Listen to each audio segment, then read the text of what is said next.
Hey my kitty cats, I'm your host Manvi and today we are going to talk about the skincare products that I like to hear about. And no, these are the skincare products that I've changed my mind about or don't use them anymore or never ended up using them. So of course, these are the skincare products I do not use, I do not like, and these are not in my skincare shelf. I have cleaned my skincare shelf and these are out of my skincare shelf. So I'm going to start with my number one pick and it's the Face Shop White Seed Serum. I got it when I got my chia seed moisturizer and my chia seed toner. Both of those I cherished. I finished it, but I couldn't finish this white seed serum because it makes my skin very oily. It does give that glass skin look, but over the time I felt that it makes my skin more sticky, so I just couldn't continue using it. And I used it in my skincare routine, Korean skincare routine, which I made a video about 3 years ago. So one of you actually asked me in comment section that why don't you use white seed serum anymore. That's because I've moved on and I found more better products, and it was 3 years ago. So of course I've changed my mind about certain skincare products and I have found some better skincare products. Also, it is supposed to give you a brightening effect, but I never saw any brightening effect on my skin.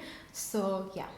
Okay, now let's move on to my next moisturizer, and it's a moisturizer that you guys recommended to me and you wanted my review on it, and it's the Sugandha White Lotus moisturizer. I honestly do not understand the hype about this product because it makes my skin very sticky. I never ended up using it. I like the idea behind this brand that it does not add any fragrance or color to it, but I did not end up using it, so it does not matter, you guys. And all of the skincare products that I recommend will be in description box, so do not forget to check the description box, okay kitty cats? And similarly, their vitamin C antioxidant serum, it was just sitting in my skincare shelf doing nothing. I have found my favorite vitamin C serum. I'm so sorry. I found my favorite vitamin C serum that actually works, and it's the Klairs vitamin C serum. And this serum also made my skin look dull, which a vitamin C serum will never do it. My next skincare product is the Plum Spot Treatment. This spot treatment was a dud for me. It has so many ingredients, but it does not work. It does nothing to my pimples, and I have found a serum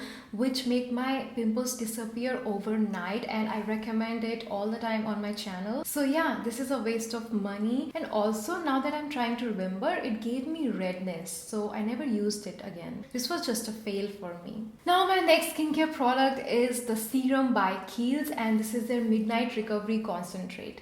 This serum did nothing. It's just a mixture of some essential oils and it smells so much.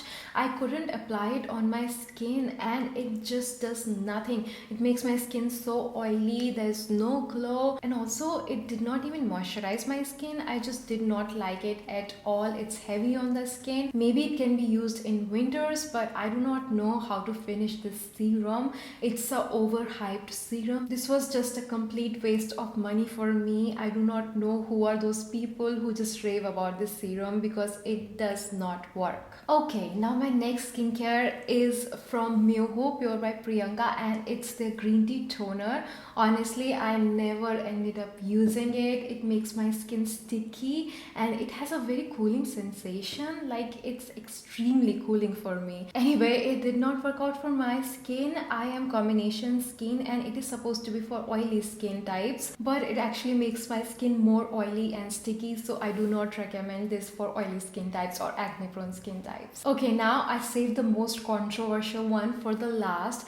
It's not most controversial one, but I noticed some comments here and there that it did not work out for your skin and it broke you out, and it might be because of the fragrance in this moisturizer. And it's the Pond's Super Light Gel Moisturizer. I have the full tub of it. I have finished tubs of it, and even my family members used it and they never, found any allergic reaction or it never broke them out.